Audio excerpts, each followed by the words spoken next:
My name is Gary Leli, and my mom passed away in 2018 of lymphoma of the brain.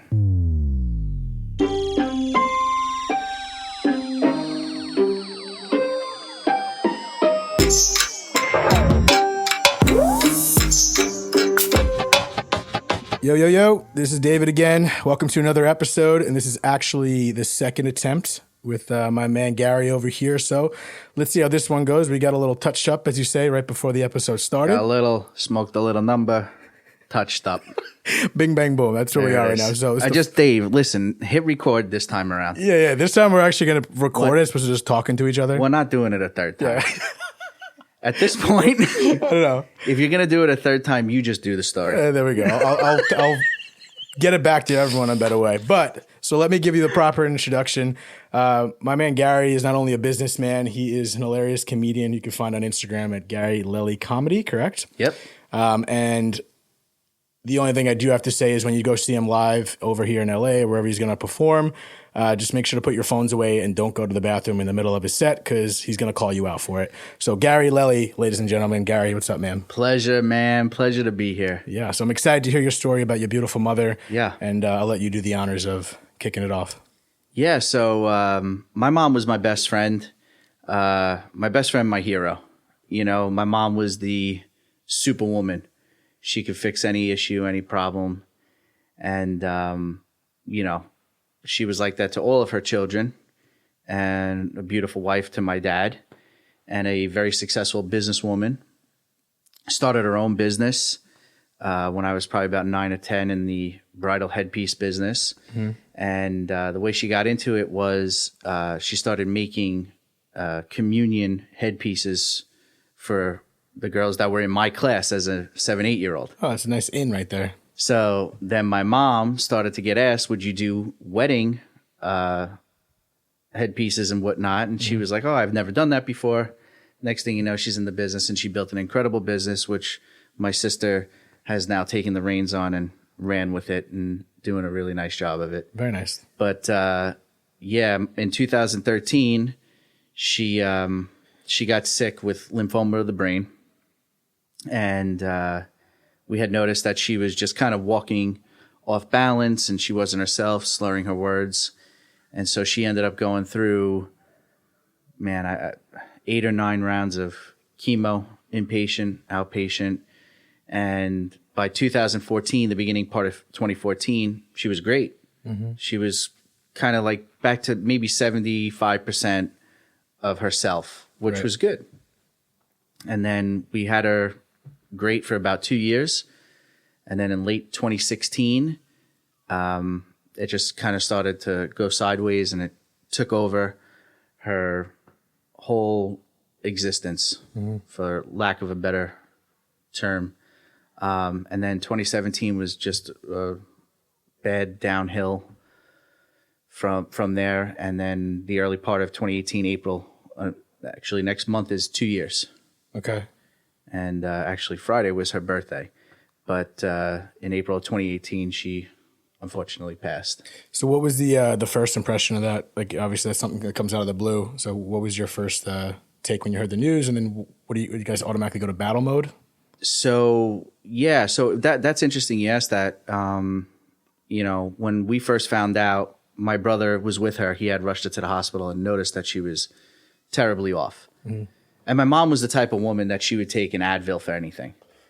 Like, it sounds Italian. That was it. It was, we're gonna make some chicken soup. Yeah. And you take 2 Advil, you're going out to play. You're gonna go hang out with your friends. This is, you're not staying in the house. You're fine. Yeah. And so she just kind of always brushed everything off, and my mom handled everything very tough. And that was one of the things that I truly loved about my mom, was she couldn't be, nothing could faze her. Right. But this in 2013, we knew that there was something seriously wrong. My brother brings to the hospital. They run all the tests. And sure enough, she's got it. And, when I first heard about it, I just shock. You just go into this, I can't even believe that the person who's my hero is now looking at this fight. Mm-hmm. And as soon as I don't know. I felt like it was about a day or two, and then immediately you just go into survival mode. Yeah. And what was her attitude for it? Because obviously she thinks an Advil or Tylenol is going to fix everything. Yeah. Did you see that hint of, oh shit, this is real from her? Or did she kind of, take that impression as still going through it? Don't think she even believed it. Really? Because, like the doctors would come in and they would say, and she would go, oh, what does that mean? I think that was one of the things that made my mom very successful, is just being able to continue to forge ahead. Right. And there was, I think she probably heard all of these things and kind of said, no, not me. And then it became a reality. It was something that we couldn't ignore. Yeah. And so, yeah, I think that it was a tough situation in that regard. And how did your dad handle it? I think we were all in shock. Yeah. We were just all in shock, and we just went into, like you said, fight mode, and we started finding the doctors, the right treatment, where we wanted to have her have all the the chemo, and so we did. She ended up in Sloan Kettering in Manhattan. Okay, and it was just a long year of the treatment, and then she would come home, and then 3 weeks later she would go back. Did she still live a normal life, or in regards to the business and whatnot, or did it completely incapacitate? For about a year. She was great. Yeah. The first year out, she was great. I thought she had her wits about her. And then it just started to slowly take her. You could just see, like, there were certain things. She couldn't remember things. She couldn't, she would get confused. Right before she went into the hospital for the last time, she actually just got fearful of driving. Really? So... Well, were her motor skills off? It was lymphoma of the brain. Right. And so... it just started, like, the wall started to close in on her, and she just wasn't getting enough interaction and activity, and it just totally downhill from there. Did the doctors give her any they didn't mention anything, it's like a 2-year thing or a 1-year thing or anything like that? So they said with the right treatment, they have seen patients live for about 7 to 10 years. Okay. But, it's one of those things when you're told that, you go, you know what, we'll cross that bridge. Yeah, 7 to 10 years. When it get there, who knows what kind of treatments will be in the next 5 years. Yeah. And so, we kind of just took that and said, all right, well, at least that's better than having the other brain disease, which is glioblastoma. Okay. And that's basically a death sentence. You get that, it's probably like a 6 to 9 month, and it's done. What was the dialogue with you guys? Was when you go into fight mode, I'm sure you're focused on the treatments and getting her here and there, but was there any dialogue in regards to what was actually happening, emotionally and shit like that? Yeah, it was that. It was awful. It was just so. You guys were communicating then about that? Yeah, we were communicating, but we were freaked out. But I think we had such responsibility that we didn't have any time to really sit there and weep about it or anything. We were just like, okay, we got to get her better, whatever we got to do. And my brother, my sister, myself, and my father were just sleeping in the hospital with her every night. Anytime that she had to be there for 3, 4, 5 days, we stayed the entire time. She never not had a person there. Did she give you shit for it at all? She was always like, leave me alone, just leave. Because my mom was that woman also too. Go out and live your life. Become something. Be successful. Chase everything you're after. Don't sit here with me. But we weren't. That was just our hero. Right. So it wasn't really like a question. We were just like, well, we're going to be here. So I would stay for like a day or two. My brother would stay a day or two. My sister a day or two. My father, we would always switch on and off. But she never was alone. I'm sure she appreciated that. It just sounds like something my mom would do. I feel like she'd like, get the hell out of here. I'm here. I'm good. Yeah. But you're not going to, who the hell is going to say no to that? I think also too, parents don't want their kids to see them like that. Yeah, that's a good point. I also think that my mom was a very proud woman. Always dressed beautifully. I remember my mom always smelling amazing. Like there's certain scents that I smell, like a perfume. If I walk through it, Bloomingdale's with my wife and I smell something that like reminds me of my mom, Right. there's like an instant nostalgia for that. And, but yeah, I think she was such a proud woman that she never wanted to show anyone, even her children and her family, that there was a crack in the armor. Yeah. And I feel like that's the first time you've ever seen a crack in the armor was even possible, like you said, right? I saw her deal with so much shit, you know, growing up. My dad basically losing his business and my mom picking up the reins and supporting the family and still being an incredible mom and making Christmases and birthdays this major deal and always being the woman that would take you and say, don't worry about it. It's going to be okay. You'll be fine. This will work itself out.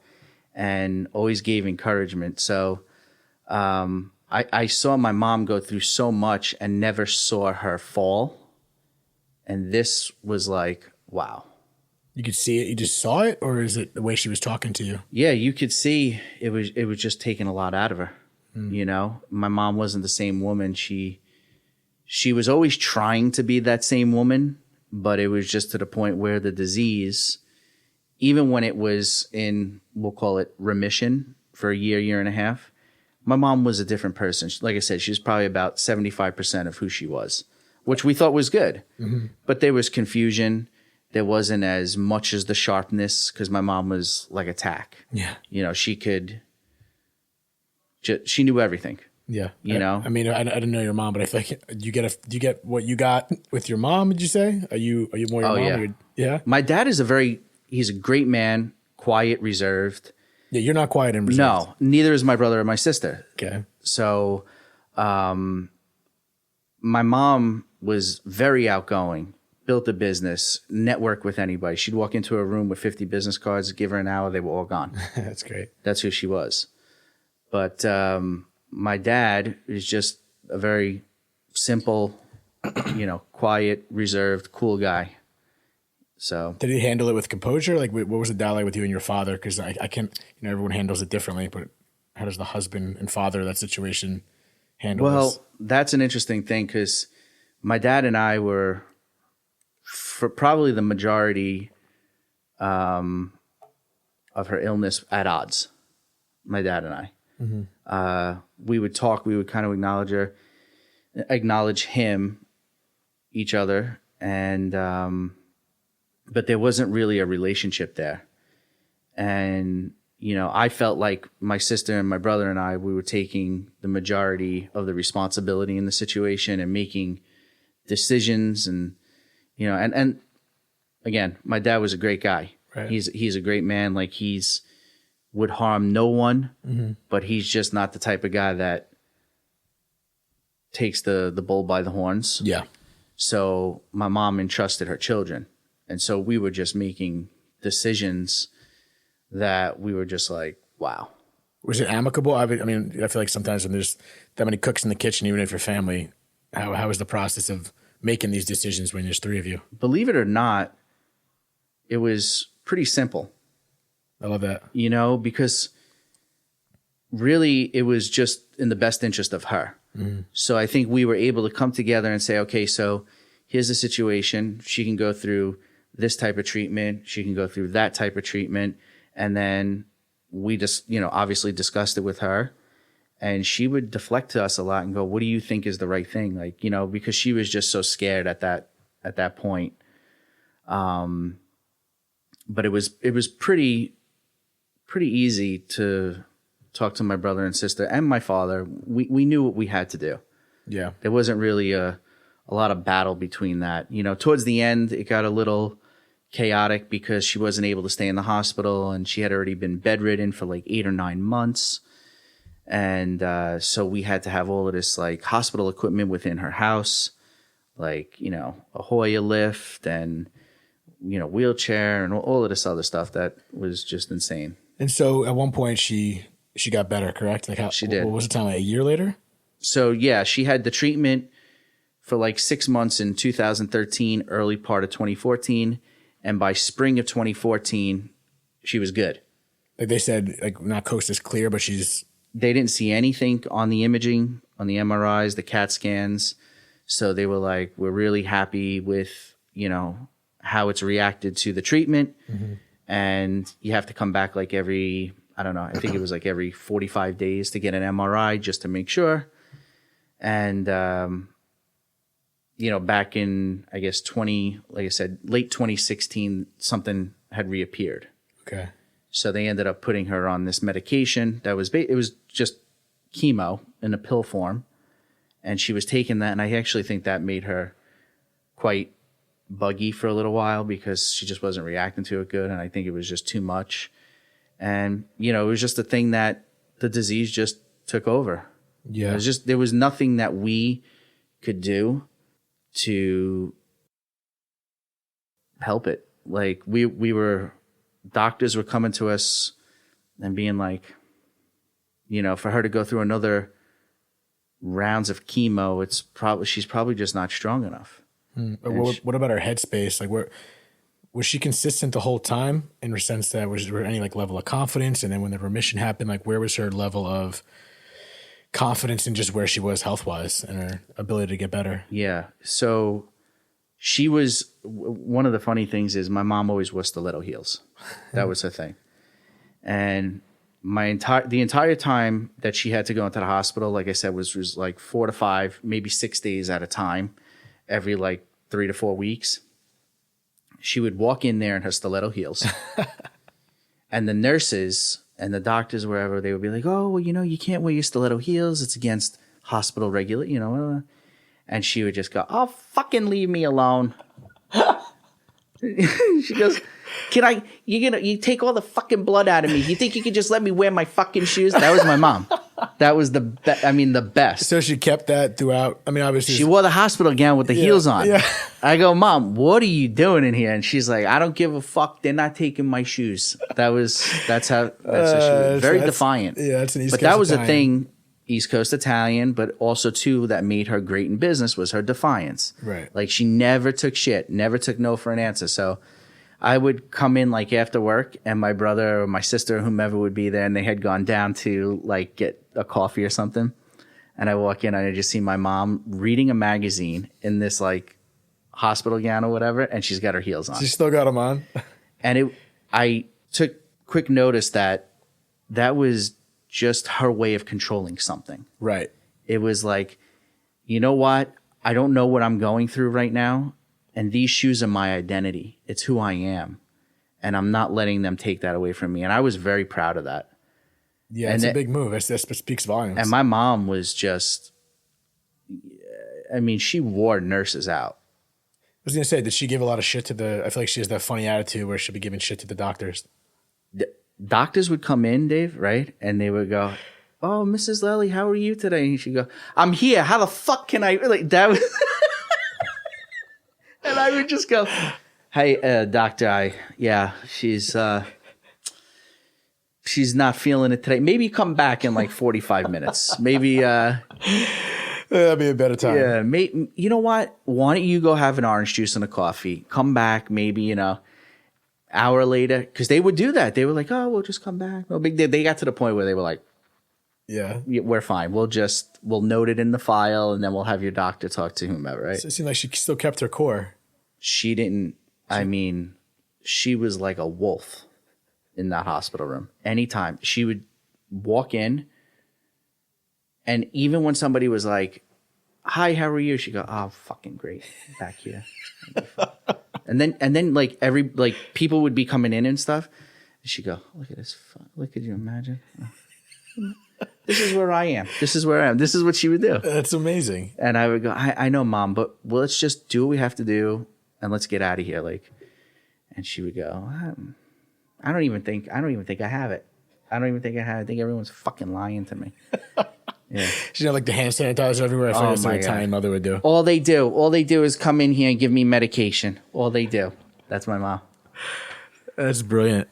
So so once you started going down again, what is it? Because that's got to pull on your heartstrings a little bit in regards to, okay, she's getting better.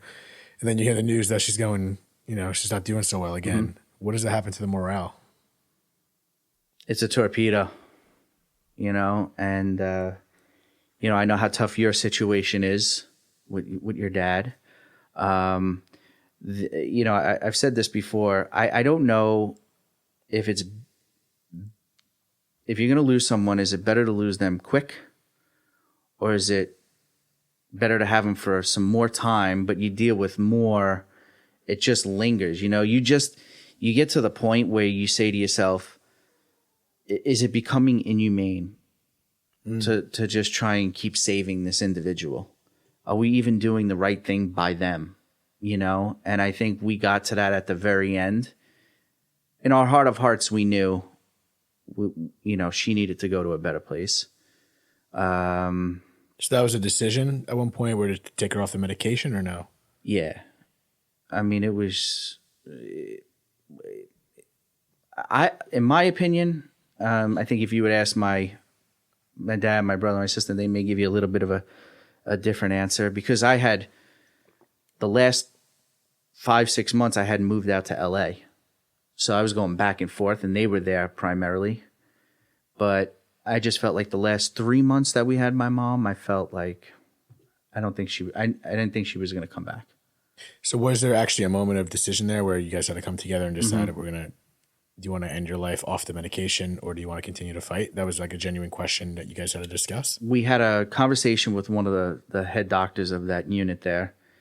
And, they basically said to us, this is spreading and it's just becoming too hard to treat, and she won't survive the treatment. The treatment itself will be the thing that ultimately does her in. So we made a choice to bring her home, and I came back to LA, and on the 23rd of April, 2018, my sister called me. I could just feel in my heart like something was going to happen. And so I said to my wife, Lindsay, let's just go spend the day together, because I just don't feel like, I feel like today or tomorrow something's going to. And sure enough, we had gone to the Griffith Observatory just to hang out, get some fresh air. And I was driving home, and my sister called me, and she's like, no way. She's like hysterical. And I knew you just. So was there because I mean, obviously it seemed like things were going that way. Does that limit the abruptness of it when you do get that call? Because it seemed like it's obviously something that you're just kind of waiting for, unfortunately. So at that moment when you got that phone call, it's never a smooth transition, but you know what I mean? Did you break down then? Or is it something like you kind of just ease into it because you're expecting it? It's funny you say that, because I had what I thought been preparing myself for it. I just knew, like I said, for 3 months, I was like, I don't see this turning around for the better. But even then, it was still abrupt. Because you're wrapping your head around this thing, and I think you could probably speak to this as well, when your hero and the person that you feel is just invincible is now gone. Like, that was a wild thing. What does that do to your psyche of the rest of your life? Believe it or not, it's made me stronger. How so? It's made me more fearless. It's made me more fearless in comedy. Like when somebody's like, oh, you're not going to call that person out. I go, yeah, hold this. You'll see. I'm going to go up on stage and just fucking roast the shit out of these people. And just not care. And not care, because if you don't go at something 100 miles an hour, I think that's really what her death did for me in a very positive way, was made me go at something 100 miles an hour and not give a shit, because it made me go, what are you afraid of? There's nothing to be afraid of. Your mom just fought the scariest thing that you could possibly face in life. What's getting on a stage in front of 500 people, 600 people? It means nothing. Doesn't. It means nothing. You take that with you every time you go to stage? Every time. I still have, like, you want to do really well. You have that nervous energy. But in the back of my mind, I go, this is not scary. Yeah. How is it scary? They're people. I don't like them. I feel like when you go see one of your shows, the audience knows you don't like them. I think you make that very clear. And every time you start out, you get on stage. I tell them at the end of every show, Yeah. I go, some of you have laughed and we've had a good time, and some of you haven't because you're trash. And they all come up to me after and they go, oh my God, when you call me trash, I go, I love it. Yeah, I mean, doing what you do, get on stage, you really got to have no fear. So it's interesting to hear how comedians, some people just really just genuinely don't give a shit. Some people don't even realize it. Or some people just battle through that paranoia. But it's cool to see that's how you take it, and that's how you kind of get on. But before, like, when did you start doing comedy? So I got into comedy the first time in 2004, 2005. Okay, so this is way before. Way before. Okay. So I go do a few open mics in Manhattan, and I just caught the bug. I was like, I love this. This is awesome. Mm. And I was with a girl that I was engaged to when I was like 22, 23. And I don't think I was mature enough or ready to go into that. Yeah. And start doing it. So I ended up doing some like new talent showcases where you have to bring 5 people, but all the other comedians bring 5 people. So it's like 60, 70 people. It's a good thing. And I bombed like a lot. And because I was just, I didn't know what to talk to. I would just get up there and just go, hey, anybody hear what happened in the news today? I was reading this article the other day. Okay, one of those. Yeah, now I go on stage, I tell people, look at your face. Nobody likes it. And Did you make that was that stylistic change, that have anything to do with your experience, or you were kind of ready to develop that persona of talking shit?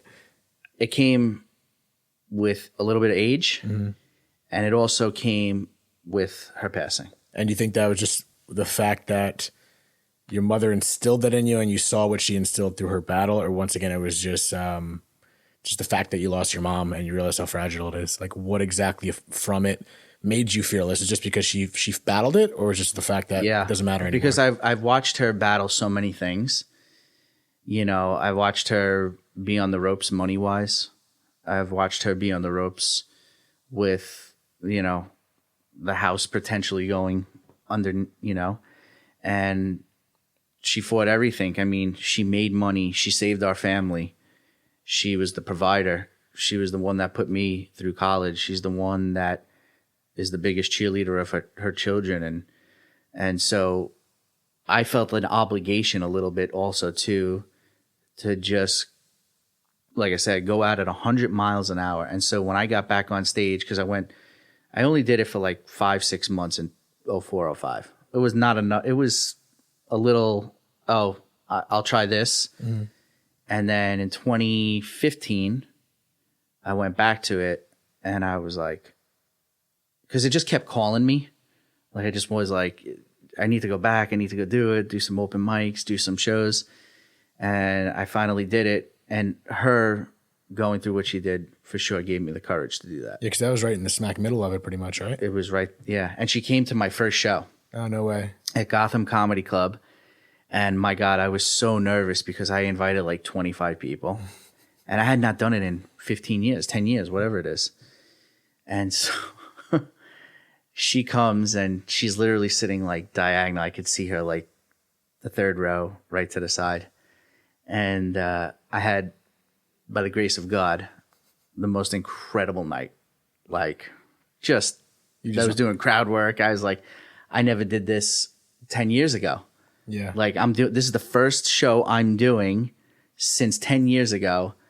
And I have all these people I invited, and they came up to me after, they were like, oh my God, that was amazing. Because I was making fun of people and stuff. It's almost like you just did you. It's almost like you had your stiletto heels in your hospital gown on stage right there. Exactly. That was, my mom was, my mom was like that. She was a ball breaker. So I kind of just took that and incorporated that in my act. Yeah. Like when I make fun of people on stage, and that was just in our house. Yeah. My mom was like that. My mom would drive down the road and make fun of people, Maybe that's not the nicest thing, but that's how she had fun. You gave me a snippet of how she deals with the nurses and the doctors, so I kind of get it. It was the best. Yeah. Wasn't there something, you mentioned a story about, I'm going to veer off topic a little bit in regards to the direction of the story. with the doctor and the MRI, she got a CAT scan or something. Oh my God. Because I have to hear you say that story. So we're in Stony Brook Hospital in Port Jefferson, New York, in Long Island. And they say to us, okay, we have to take her down for a CAT scan. Now, my mom is claustrophobic to like the 1000th degree. So my brother and I are with her, and we bring her down. They escort her down to the MRI room. We go with her, and there's these two Asian, very nice guys that are administering the test. And so they say to my mom, to make you more comfortable in the MRI, because it's about a half hour and there's some loud noises, we can play a movie for you and give you headphones like this. So she's like, yeah, whatever. She's like she's agitated beyond belief. So my brother and I go, yeah, let's do that. So they have all of these DVDs, and they show her all of these DVDs. They go, which one would you like to watch? And she picks out one called Visions of Italy. Of course. And I don't even know if she remembers that she picked it. I think she was just like, yeah, fuck it, whatever. This is what I'll do. And it just happened to be that one. Mm-hmm. And so it's like all these landscapes of Italy. And so they put these goggles on her that, to protect her eyes. Yeah. Oh, okay, got it. Yeah, okay. Just to protect her, and then it shows the movie. Mm-hmm. And so they slide her into the MRI machine, and within 15 seconds, she's screaming. I mean, she's fucking Dave. You think something was wrong? You would have thought something was attacking her in there. Like there was a cobra snake inside the MRI machine. So they hit the button, they stop, they come in, they're like, oh, she's moving all over the place. We can't get an accurate image, blah, blah, blah. Pull her out. And so she goes, the movie's not playing. She goes, I don't see anything. And then she's laying there. So now the VR mask, we'll call it for the sake of it, she could see through it. And there's these two Asian gentlemen that are literally standing over her trying to like adjust everything and get it back. And she goes, I thought I asked for Visions of Italy, and all I see is two Chinamen. Oh my God. And I just look at them and they start dying laughing, Dave. No hesitation? Didn't skip a beat. And I'm thinking in my head, like, they're like, oh, this is the brain disease. And I'm going, nah, she's just racist. That's just... Thank God the doctors took it lightly. They were dying. Oh, it's amazing. They were on the floor. They go, we need like 2 or 3 minutes because we're laughing so hard. And I go, oh, I'm so sorry, whatever. I'm like trying to like apologize. Yeah. And my mom just sitting there like. It's like she didn't even do it to be funny. She literally just reacted like that. She just reacted to it. Oh, my Lord. And so they eventually, like after the third time, we got the imaging because she would move in there. She couldn't. My mom was one of those people that could not sit still for anything. Kind of like me, actually. Yeah. Just on the go. Got to go. Up. I'm out. Doing this. I got an appointment. Going here. That's my mom, too. My mom's always doing something. Even if she's in the house, cooking, doing something, she's always got to be moving. Is that an Italian thing? You know what it is, too? I just think it's, probably. I think that's a consistency. That might be the best of it. It's probably an Italian thing. They're nosy bodies. Yeah. Yeah. They're into everybody's shit. Yeah. That's what they are. I mean, my mom, I see a lot of similarities with my mom and your mom, even because, like you said, take the bull by the horns. That's how my mom handles shit. And I think we take things, from what I'm gathering with you, kind of take things the same way. Life continues on. We keep moving. Right. So it's nice to see you kind of adapt to that. Well, let me ask you a question. How do you think your mom, like when all of this happens with your dad, and I think you had made mention that one of your sisters was like early college? Yes, both my sisters are older. One just started college. And then that week. You were 12? I was 12. Okay. How do you think your mom handled all of that now, having this sudden shock in her life, and now having to say, okay, but I got 2 girls and a young son that need me to pull them? Yeah, I mean, simply stated, it goes by just grabbing the bull by the horns. She just she didn't dwell on it. I learned later that we had a conversation in Long Island. I'll never forget this. We walked down to the river. Like, she grew up, spent a lot of time around there. And, it was one of the first conversations that I had with my mother that was like an adult conversation. Like, we could actually speak about it, considering, for a while I was 12 years old, just growing up. So I think she had to withhold a lot of things, kind of similar to how you thought maybe your mom she didn't want her children to see her in a weak position. Yeah. Like my mom always hid her tears. She never, I saw her cry plenty of times, don't get me wrong. But after that conversation, she would tell me, when we would leave the house, that's when she would kind of let it out. And I think that's an implication of how she handled it, in a sense that she didn't want to show weakness for her children. She realized life goes on. She's got to take care of these 3 kids. Granted, 2 of them are older. And just continually move, and just go forward. So that's why I felt a little bit of a similarity in regards to your mom. That she just seemed like a tough woman that just grabbed the bull by the horns and just kept going forward no matter what, in her business and in her life. Now, do you think your mom, after this, happens, is she more protective of you guys and more nervous? Like, because that's such a shock, obviously, for you and for her, for someone to walk out the door in the morning, and then not return. And so now, I would equate that to similar to like the Kobe Bryant thing.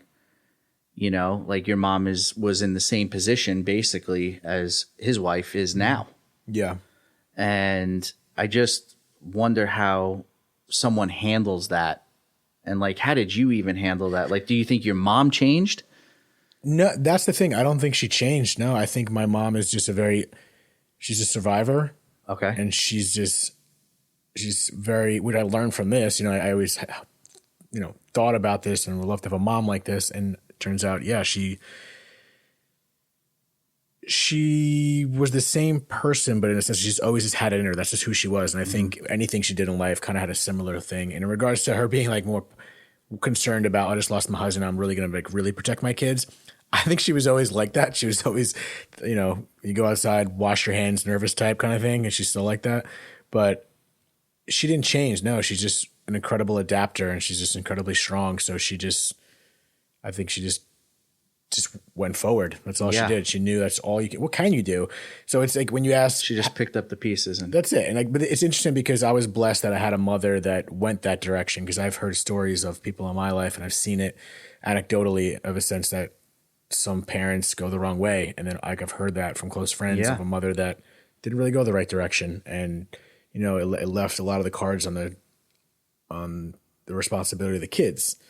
So, I don't know what the right answer is or what direction to go or how you're supposed to handle it. I just know my mom handled it in an incredible way. And there's a reason why I'm so confident about the situation right now.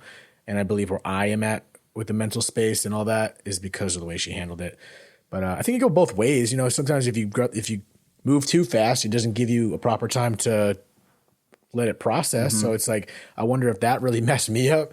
Growing up, I just know who I am today. So I don't know what got tweaked in my brain, but I wonder how much of maybe just pressing forward and not letting enough out affected me. Even though my mom was always pressing for me to communicate. That was just who I am. She always wanted me to express myself. My oldest sister you'll know what's up with her. She wears her heart in her sleeve. Right. And then me and my middle sister are a lot more similar in a sense. I think we just keep it tight.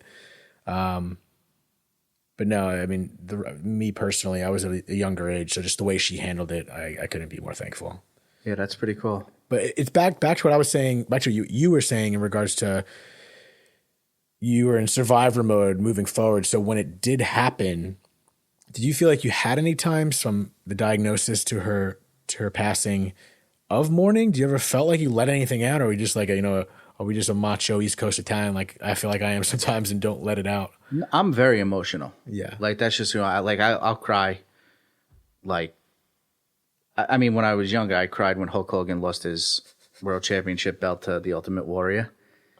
It's a similar situation. I had a full meltdown. Okay. I was like, Dad, let me ask you a question.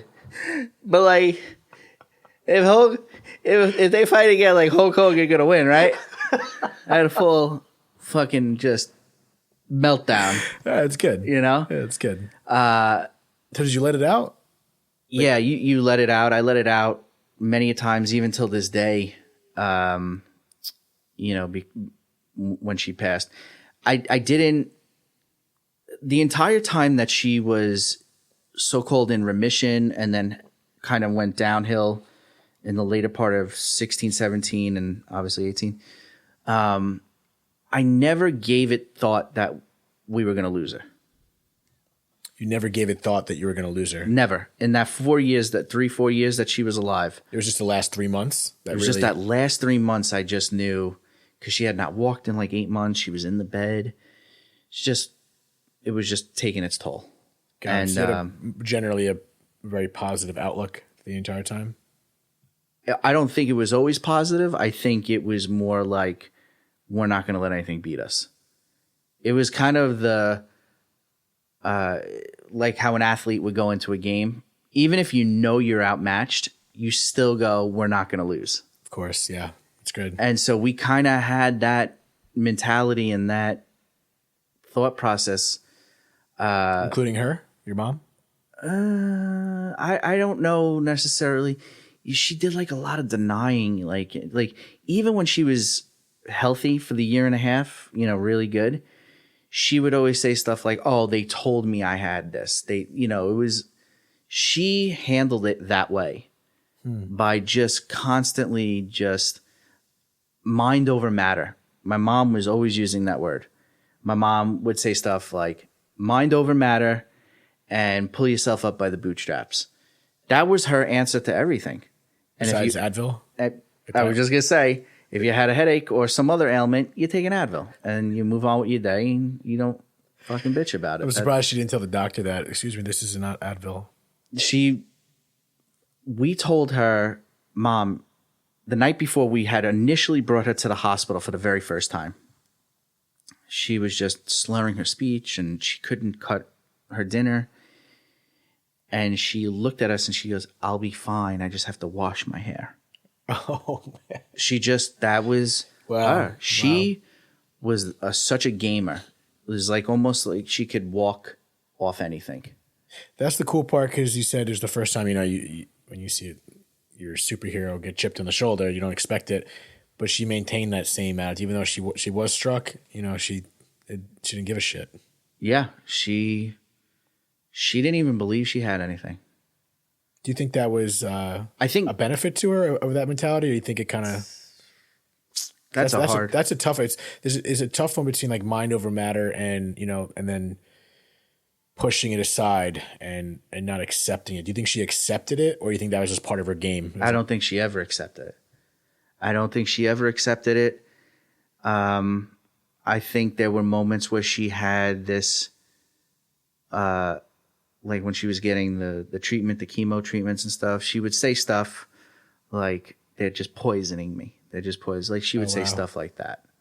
She goes, they just poison me. That's what they're doing. They're ripping my soul, like stuff to that nature. But where does that come from? What do you think that is? My mom had a tough growing up. So I'll touch on that a little bit here. She was raised by her grandparents, my great-grandparents. Her mom was actually a rockette. Oh, no way. Yeah. Beautiful woman, rockette. And I think when my mom was probably about 5 or 6, she has an older brother as well, who's 2-3 years older than her. My grandmother ends up getting MS. And she becomes confined to a wheelchair. Damn. And my grandmother, her mom, passed away when I was about 5. And that was her best friend, my mom's best friend. And when she was younger, her father, when her mother got sick, her father left for California and never came back. Just left him? Just left him. He didn't want to deal with the illness.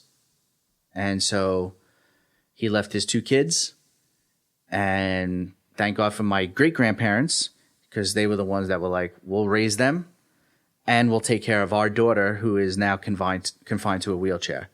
So my mom had a lot of shit that just went on in her childhood and growing up.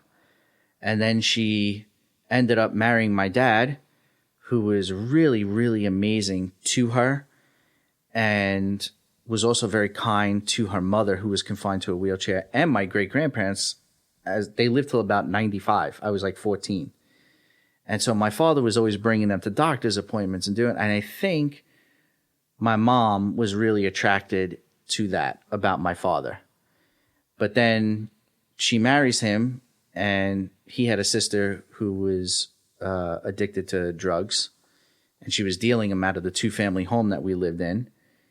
And my mom was always fighting with his sister and then my grandparents, and we were all living next to each other on this one block in Queens, and it was just like a war every week. And then finally, when I was about 18, they moved out to Long Island, away from everybody. And my dad's business had problems, and my mom was always picking up this. So my mom was always picking up some type of piece. I mean, at a young age, she had to, pick it up by the bootstraps immediately. 5, 6 years old. So, father left, goes to California. He's never coming back. Her mother's confined to a wheelchair. Beautiful woman who was a rockette. Oh God, I can't imagine that spectrum right there. That flip of the switch is wild. When you're a rockette, you have to be athletic and do that move, and to be confined to a wheelchair. Crazy. I wonder what that does to your mom's headspace. You know what I mean? Like being that young, to have a father leave, that happens to your mother. What the fuck do you think? I think it did such a number on my mom. And my mom has always said, I'm so grateful for Nana and Papa, my great-grandparents. She goes, they protected me and gave me a great upbringing and home. And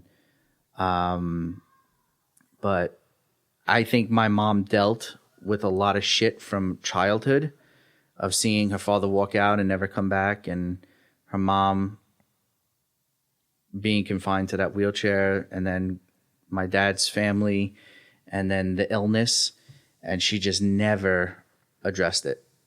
My mom never addressed it. She never talked about it. She just said, I'm going to make a better life for my family. Yeah, that's, I wonder about that aspect, and that, wasn't healthy. Yeah, I mean, it's crazy because she still made a life. You know what I mean? She was successful, raised great kids. We had a great childhood. That just makes you think, I wonder what, that's what's underneath there that's not released. Because in my opinion, when you don't let things out, the shit, whether you might be so numb to it that you don't even realize the number is doing on you. I think there's 3 major things in my mom's life that I would point her disease to. Now, it could have been from anything. This is Gary's WebMD. But my mom was always stressed. She was always stressed about keeping her business great. She was always stressed about keeping everybody afloat. She was always stressed in our living situation for the first 18 years of my life was a very stressful, always a lot of fighting in the family. And then there was arguments between her and my dad because of it, and other things, and him losing his business. And then you go back to her childhood with the father thing, and her mom dying, and being in a wheelchair. And my mom never gave herself a chance to chill. She would go to the beach for a day, and then. But she keep it all in? She kept a lot of it in. She just took, like I said, she said, I have responsibility to do what I have to do, and that's the woman I'm going to be. It's definitely an old school mentality too. I mean, there's plenty of people, I know plenty of people like that as well, but I especially feel like where we were, you grew up in New York, Jersey, New York for me. There is that, is it pride? Not really. It's an East Coast thing. It's an East Coast thing. That is an East Coast thing. I feel like most people out here on the West Coast, they go talk to people. Yeah. Like they have a therapist, and they're like, I have a therapist, and I do this and I do that, and I have these day trips I go on where I meditate and whatever. Like, people are outward. It is a thing on the East Coast, and I don't know if maybe you've lived this a lot, and I've seen it a lot in my friends and stuff like that. Showing any kind of weakness, they just don't want to do it. They don't. They would bite the bullet, and they'd rather just keep it stern and then bottle it all up. That's it. Like, if you told my mom, go see someone, she'd be like, that's for crazy people. Like, that's... Sure, that is very much where we're from. Yeah. I mean, I feel like I don't know if you could speak like to date. I feel like it's a different era now, but still, I think there's a lot of East Coast people that I know definitely have that. And I think I was kind of like that too growing up, to be honest. I'm like that now. I've softened up. Come to the West Coast made me a little bit of a pussy, but other than that, you never lose it. You never lose it. You never lose it because I'm like that now. Yeah, yeah. Like this shit, I'm just like, let's just keep going. Yeah, same. Same. And these are things that people would go and talk to their therapist about or whatever. But like my whole mom thing and, that has really affected me. And I just say, you know what? I got to keep doing what I got to do. And that's why when I mentioned how my mom just like, we push things forward, kept going. But I have learned that there is I think everything, in my opinion, everything in moderation. So it's kind of, you got to find that balance of, keep pushing through, but you can't ignore what you feel, because that thing is just like a snowball going down a hill. You can't ignore it, no matter man, woman, whatever you are. You can't let it just build up, because it's going to come out one way or another, and it might not be good. That's 100%. I'm in agreement with you, because my mom, keeping all of that shit in is just poison. Yeah, it's poison. At some point, you gotta take time for yourself. Yep. You got to take time for your own mental health. Like, that's the shit that Italians on the East Coast don't understand at all. Like, taking care of their mind. Yeah. Like, they're just of that school, like, I got a broken ankle, but I got this job I got to do. Like, they're just, Yeah. And you tell them, why don't you stay home? Stay home. Who stays home? What men stay home? What men stay home? What men? So true. What? Meanwhile, when I do business with people on the West Coast, God bless their soul. Yeah. I've texted agents and they didn't get back to me for like a day later, which, I mean, happens, whatever, I guess. And then they text me back like, sorry, I was sick, I couldn't get back to you. I'm like, you couldn't send me a text? Like, what, what the fuck? Like, what? Yeah. Back east, yeah. Oh, no. It's you'll be bleeding from the skull. No, it's just a flesh wound. We're good. Yeah. They can smash their face against the pole. Like, hey, you know what? I'm going to go home. And that's the beauty, I think, coming out here is taking both schools of thought. I think, like, right, sometimes you can go a little too woo-woo, and then sometimes you be a little too hard-headed. So you got to go right down the middle. Right down the middle, man. That's the sweet spot. And I'm happy. I think going from the East Coast to the West Coast is a good direction. Going west to east, in my opinion, that's like a shocker. They both are a shocker. I think it's harder going the other way. You think it's harder going from West Coast to East? Yeah. I would imagine. I don't know that personally, but I would think coming from there to here, it's like kind of going downhill as opposed to going uphill, I think. Now, my wife, when we were dating, she moved to New York with me for 3 years, and she loved it. Because she said to me, there's so much culture. Okay. And there's so much, so much love, and she comes from a wonderful family. I'm very close to her family, and they're all amazingly close, fun people. The East Coast is, let's just put it this way. Me coming out here, I have done things that my parents haven't done in their lifetime, like routinely see a doctor. Okay. Yeah. No, I get it. Routinely see a dentist. Oh, I mean, these were just things that says a lot. It says a lot in regards to just brush it off. You deal with it. I think that's the thing is you deal with it, and by saying you deal with it, I think a lot of people take it as just bury it down. And that's not the way to do it. And that's the thing is but that's that hard old school mentality. They're warriors. It's like, guys, this is not the Roman Empire. Like. It's okay to feel. It's okay to just, take care of yourself and take some time and enjoy yourself. And I really, forever and ever, for the rest of my life, I will be convinced that was the thing. It was just this constant stress. Just every day, I got to do this. I got to do that. I got to get this done. I got to take care of my kids. So since you were raised in the East Coast with that, that Roman warrior mentality, were you always this cognitive of what you just explained to me, or do you think was there any reflection upon believing that possibly the disease was brought up from your mom kind of repressing things? Were you always that open to no feeling shit? My wife has helped me. I mean, she's from out here, right? She's out here, right? But my wife, we've been together 6 years, and she has literally, been remarkable in that she has been like, you're going to do this. You're going to take care of this, and you're going to do it differently. In regards to just taking care of yourself? Taking care of myself, taking time to enjoy, moments and things. And I'm very appreciative of that because it was just constant go from my parents. I felt like they were just always fighting fires. Like that was the type of deal. Yeah. And on top of that, we still had this amazing childhood. Yeah. We had this amazing upbringing, you know, and my mom made things special and so emotional and love and but I mean, your foot could fall off and she'd be like, I'll drive with the left. It's like, what are you doing? What are we doing? A break, relax a little bit. What do you do? Like she would do these things like, are you sick? And you go, maybe you want to go to the hospital? Is that what you want to do? Do you want to go to the hospital? And I would go, I could have been fucking dead. It just be like, nah. I happened to me with my mom. Oh, Mom, if you listen, I love you so much. First time I broke something in my body at the time, she didn't think it was anything. But I remember very quickly, I had to play at the plate in baseball, threw the guy out at home, and my arm just I heard a snap. I was like, oh, that's not good.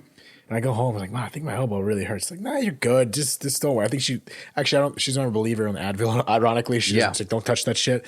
But she's like, nah, you're good. Don't worry about it. And I think maybe the next day I was like, Mom, my arm really hurts. Ended up being fractured. Yeah. But that's how they are. Yeah, it's funny. Well, I have a similar story. I played a lot of baseball growing up and through the summer and whatnot. And I remember I had slid into third base, and it was a third base that was nailed into the ground. It was stationary. Oh, yeah. So I slid into it a little too close and ended up kind of jamming my ankle, twisting it a little bit. And I was like, gosh, I was like grimacing. I was probably 9, 10. I'll never forget, my mother comes over to the chain link fence and she goes, Gary. And I'm like, what? And she's like, are you hurt? And I go, and she's like, are you hurt?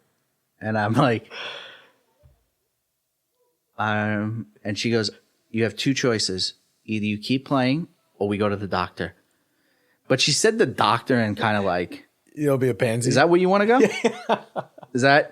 Is that the route you're going to take today? And I'm like, nah, I'm good. I mean, that's how you figure it out. At the same time, I think once again, balance, but it's also it's good to be tough. You have to. It's good to be tough. So that's why I love that. I love that mentality. That's why I was raised with that, and I have that in me. But I've gotten better. At realizing, sometimes you gotta take a seat. So I think that's a good. You got to address shit in your life. Like you just have to take care of yourself. Yeah. And I think the mental aspect of it is the biggest thing that people ignore.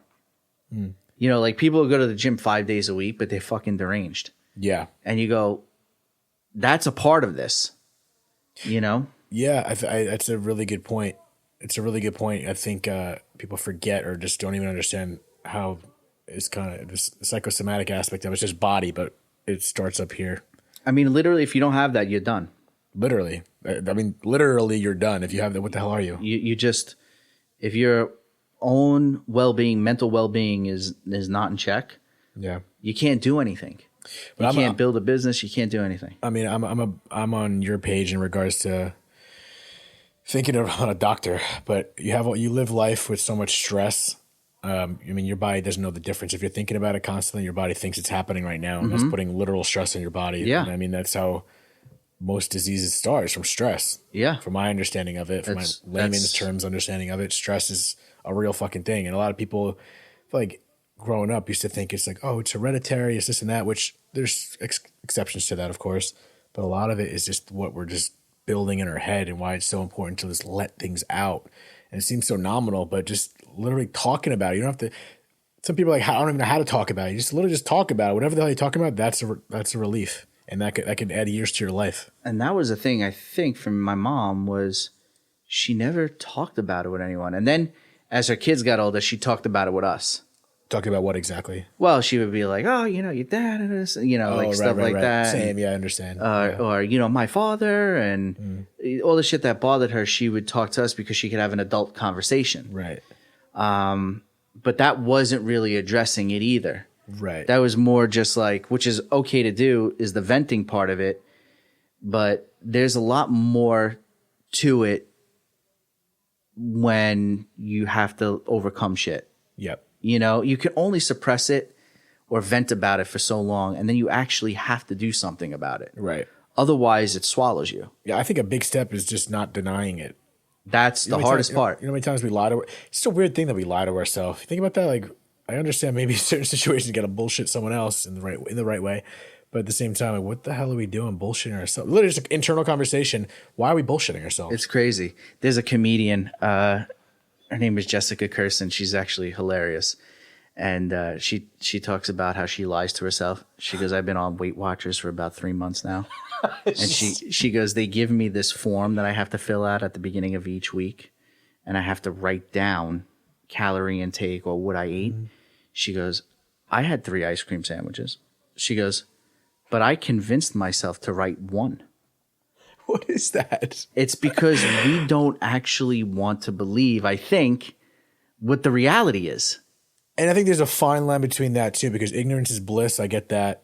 But at the same time, I don't know, it's a double-edged sword there, because I wonder if maybe it works. Because like fake it till you make it. Yeah, that the trick in your mind works, but I don't know that if you don't do it the right way, I don't know if it does. Well, there's, you know, like when someone becomes 600 pounds, like at some point you're just lying to yourself. At some point, you know the road you're going down. You have to have a come to God moment in something.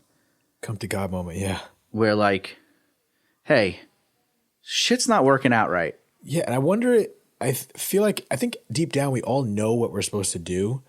And then when one of our decisions is hard, like for instance, if you're trying to lose weight, if you're trying to lose weight, it's not easy to lose weight if you want to lose weight. And it's much easier just to like eat that shitty thing and lie to yourself about it being okay and convincing yourself it's okay when you know it's not. So I wonder if the lying to ourselves is just a way of just taking the easy route. I also think a lot of life events can make you suppress things. Yeah, you're right. So for instance, like, you know, somebody goes through a hardship and then they go to some therapist who puts them on a prescription medication. They now become dependent on that prescription medication. And now every time there's a challenge that happens in their life or there's a stress that comes up in their life, they turn to that. Right. So there's a very slippery slope in everything. And it's the same thing with alcohol and food and all of these other things. So like, I think that's why for me, in my life, what I try to do is have as best a balance as I possibly can. Not always easy because I'm thinking about 1,000 different things. But like my wife and my marriage everything branches off from there. And that has helped me do the comedy because I have this stability in my house, my wife, my relationship. And I have this stability with my family members. I have a good relationship with my brother and my sister and my dad. And I'm trying not to repeat the mistakes that my parents made. And that's such a big part of it, is just having yourself checked in every category of your life. And it's hard, like you said, with a million things going through our heads, but it's important. Right. It's important. And I think it's really cool that you're actually aware of this shit. You know what I mean? I mean, a lot of people that aren't so reflective on it and just aware of, it seems like you're covering those bases. So fast forward, how many years has it been since your mom passed? 2 years or 3? Next month, April 23rd, is 2 years. Next month, so it's still pretty, that's not that long. Where are you today? Where's your head now? I'm actually good. I'm good because I think I have maybe mentioned to you this before. In my mind, you know your parents are going to eventually pass on. As you become an adult, you realize that. You know it's the inevitable. It's just how life works. And for me, like I said, my mom would be looking down on me going, don't worry about me. I'm good. you need to go and achieve what you want and go after what you want and have all of these things that you're after and live this full, beautiful life. So I know that in my head, my mom was going to die. I just got cheated out of time. Yeah. You know, that's kind of how I compartmentalize it a little bit, you know. And I just know that she would want the best for us, her kids, and she would be pissed if we were doing it any other way. She would be, she's cursing right now if we weren't going after what we wanted. Yeah. She'd be like, we would become a disappointment. That's the blessing of having a mother like that. So with that, I say to myself, you can't, I get emotional about it. You know, I'll have a morning here and there and a night here and there. I'll sit in a comedy club. I've had it before I've gone on stage. Why, just sadness? Or? Yeah, I think about it. I go, fuck. Yeah. You know? But she's given me a lot of strength. Like, she's always with me when I'm doing it. Like, I'm like, always like, just be with me, Mom. Like, let's go get it. Do you catch yourself talking about it? Like, do you have anything that is, do you have a release, or like you don't find yourself burying anything, right? No. Good. I talk about how beautiful she was, what she meant to me. Like, anytime I speak about her, everything great is what I talk about. And that makes me feel better. Like the way she was, the way she treated us, how much she took care of her physical appearance, how great of a dresser she was. Like, she was just all of those incredible things. And I think the best way to honor her is just to become successful. And I mean that not just in a financial way, successful in your relationships, your friendships, you know, everything. And to me, I feel like it's a responsibility to her to make her proud in that regard. Yeah. You leveraged it. Yeah. Like, for me, the most important thing above everything in my life is the dedication to my wife. Because, like I said, that to me is giving me the stability to go chase this comedy, to go chase my business stuff, to go do things with her. And while my parents were married forever, you know, I don't always think that they kept each other first. Yeah. And so my mom, there was just a lot of things that, you know, they did so many great things, but there were so many things that they didn't do to take care of the things that were the infrastructure of them. Yeah, I wonder what that is that made you wise enough to see that and improve upon that. Because I see often and not, you know, people almost imitate their same qualities. Yeah. They're not bad. It's just the way it's life sometimes. So it's interesting and super impressive, if you ask me, that you're actually reflecting on that and applying it in that direction. Because I wonder how many people that don't have a mother or a father that took it the same way as your mom. You know what I mean? Like, there was love there, but some people handled the end of their life and not in the smoothest way possible. Mm-hmm.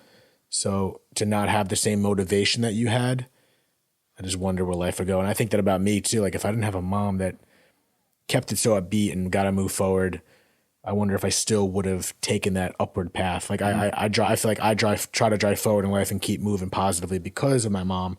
But I wonder, you know, if I lost someone that didn't push you so much or have that leverage from someone as powerful as your mom, how the hell they do it? You know what I mean?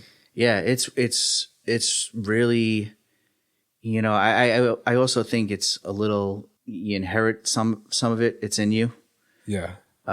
Because you have to have that switch that says, okay, well, you know, the shit has hit the fan here and you just got to keep moving.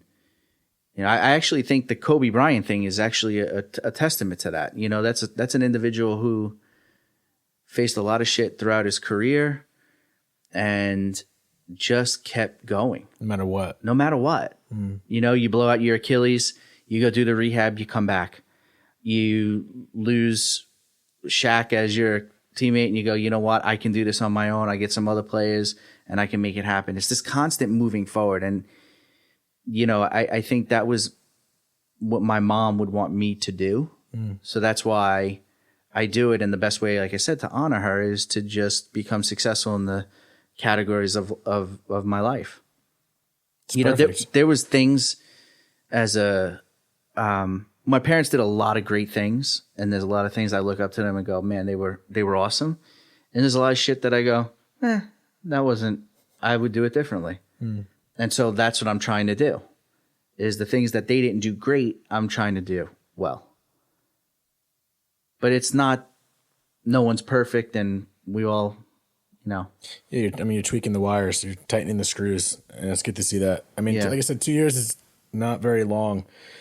So, it's been 2 years, but you had that, it was even beyond that. So it's been a long journey for you, but just to see the fact that you're able to see it like that, put it in your literally everything you do, it seems like you're literally channeling the path and the energy that she developed into your relationship, your friends, your work, comedy, all that shit. So, I mean, I think and even the Kobe Bryant thing just represents resilience. So you have to have it. I think we're all way more resilient than we need, but it's just harder for different people, and it's not easy. It wasn't easy for me or you, but right. I just think it's more possible than people think. Well, you have made mention that that time in your life when you lost your dad, it was a whirlwind. Yeah. So you didn't really. At what point or what age do you think you kind of wrapped your mind around it? I don't know. It's definitely as I got older, I just, you just get more wiser. You just figure things out. And I was 12 years old. I was a kid. So maybe, who knows? Maybe it was on the time I moved to California. I just knew I had to figure things out. I just wanted to get out, and I just wanted to live my life. But it was contradictory in the sense that I wanted to be by my family, but I just had this weird urge to just, I'd realize that life's, at any second our lights can go out. It's all pretty fragile. So we might as well just do shit while we're here. Well, it's a testament to your mom and your dad that, like, here you are, okay in life. Yeah, pretty good. You moved across the country. You started a whole new life. You're building a business. Like, those are all things that your parents are proud of. Yeah. And that your dad would want you to do. Yeah, it just like I said, I was blessed with a lot of people behind me. So it just frustrates me when, I hear stories of people that don't have that support. You know what I mean? So it's like, I can't speak on how hard it is to get through certain situations in life that I can't relate to, But there's a lot of people that lose someone and didn't have a perfect relationship, but there was still love there. There's people that don't have that support or didn't have a parent that, exemplified the best case of resilience like your mother did. So I just, that's why I'm so interested in talking to people that have all different walks of life and all different experiences to figure that out, how to relay a message to people to get through it when they don't have that, no, I don't want to say a layup inspiration, but like my mom really led the way. So I can't imagine if she didn't, how would I have gotten through it? I mean, some people just have it in them, which I think we all have it in us. It's just, I wonder why some people tap into it and some don't. Well, I think also too, it's important, like your mom, to have somebody consistently recognize it in you and tell you have it. Yeah. Or tell you have the ability to go do the things that you want to do.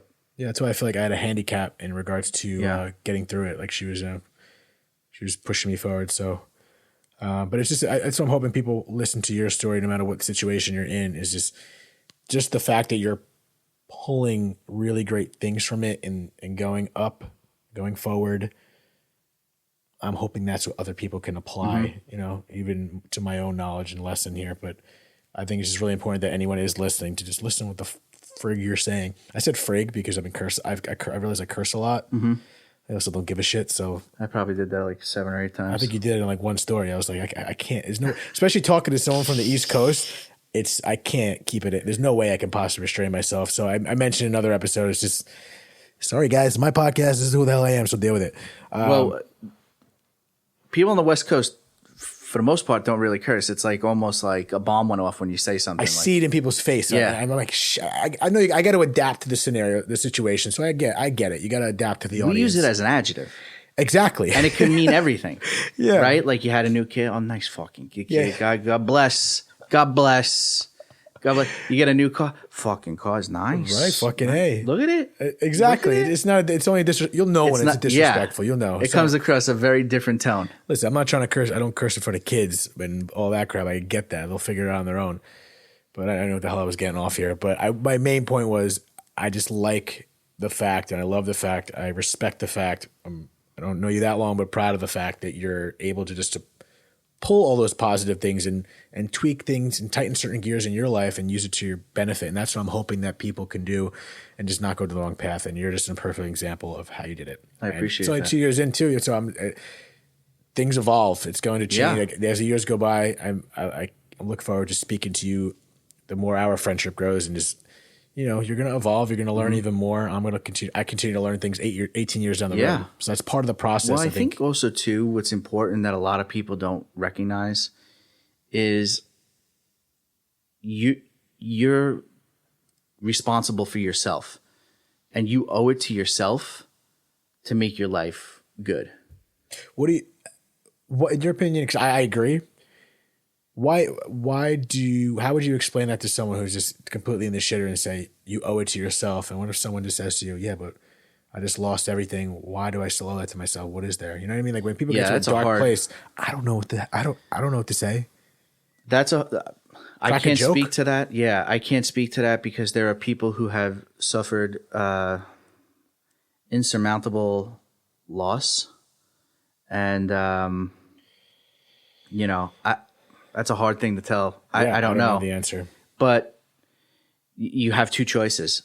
You can either make your life great and have this just a lot of beautiful stuff in your life and friendships and relationships and all of that, or you can go the other way and that's going to be very painful. Like you're going to deal with the pain now. I mean, I think that's really a big thing with losing everything or whatever the situation is now. Mm. But you could look at it from a point where, okay, I'm at the bottom. I can't get worse. Yeah. It can only go better. And I'm going to try because I owe it to me. Like, I think you have to have tremendous self-respect. Right. And I think that's where people just go downhill, is they lose this respect for themselves. Yeah, I can understand that. And I think we also have a lot more power to change things than we think. And that's another thing. Back this whole East Coast West Coast war. I think there's back at the East Coast is a narrow tunnel people think, and I think we have the ability just to control what we have inside that's going to affect our outer world more than we think. And it just goes back to what the hell's going on in here. So I think when people get into a dark place and a deep place, they think it just feels like there's no way out. But I'm a true believer in situations I can't relate to, but no matter what, there is always a way out. So there's always a way out. And I think also too, the major thing in anything is never to look at like the end game.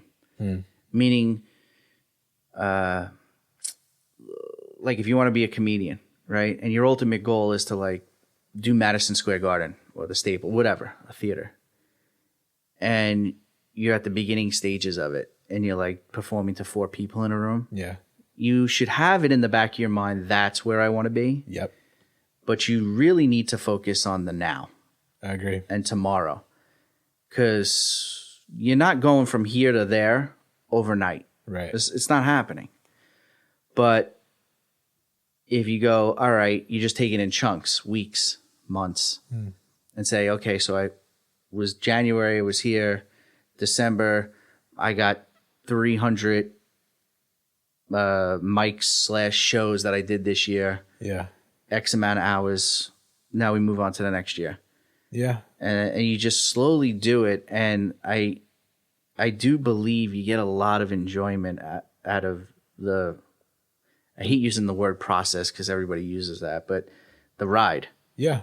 You get a little victories matter. We're always looking at like, okay, I'm not going to be happy till I get there. But then I think about that too in my life in a sense that like, I've been in LA for 9 years now. And I think, I have in my head, I'm like, shit, I have so much more I want to do and accomplish. But then I think when I pause for a second, be where I am now and think about where I was, it's like, okay, that's actually a big step. So as long as there's that progress, I think that's why it's important to check in with yourself once in a while, like you're saying. So it's a really good point that you're making. And those little steps, it's like, don't focus on being a mile down the road. Just take a couple steps. Next thing you know, you're halfway there. Because it literally becomes fucking overwhelming. If you're just looking at the end game, you're like, okay, I want to live in Bel Air, right? But I'm where I am now. And it's just like, all right, there's a whole slew of steps that are going to happen here for you to end up at that point. Yep. So know that that's the goal. Yeah. That's a cool thing. Yeah, it's a good point. But people who are like, I gotta do this, I go, just do tomorrow. Yeah, and it relates perfect to anyone that's, if you are in a dark place, whether it has to do with death or not, it's not, you're not just going to be better overnight. Yeah. It's like, it's a gradual process, but slowly but surely you do it. You just got to just take and those steps surround yourself with good people. 100%. That's you end up like the people you're around. That's just the reality of what life is. So that's why this is the last time I'll hang out with you. Yeah. Well, I'm glad we did it the second time. So I think it's still recording. We don't have to do this a third time. I'm sick of you already. So that's the thing. You talk shit with this guy. That's why it's great to talk to him. But no, Gary, I really want to thank you again for doing this. My pleasure, man. This is awesome. You know, I don't think you need me to say this, but I know your mother's proud of you. And, appreciate it. You got a lot more. I know you're going to accomplish. I look forward to seeing you that journey. And I know you already got a taste how funny this damn guy is, but check him out on Instagram at Gary Leli Comedy. And you got to check him out and see one of his shows because he's brilliant. Thank you, brother. So once again, my man, thank you. And cheers with another Arnold Palmer here. There it is. All right, y'all. Peace. So another week from now, we get another episode of Dead Talks. In the meantime, peace out. That was awesome. Wow, that was fun.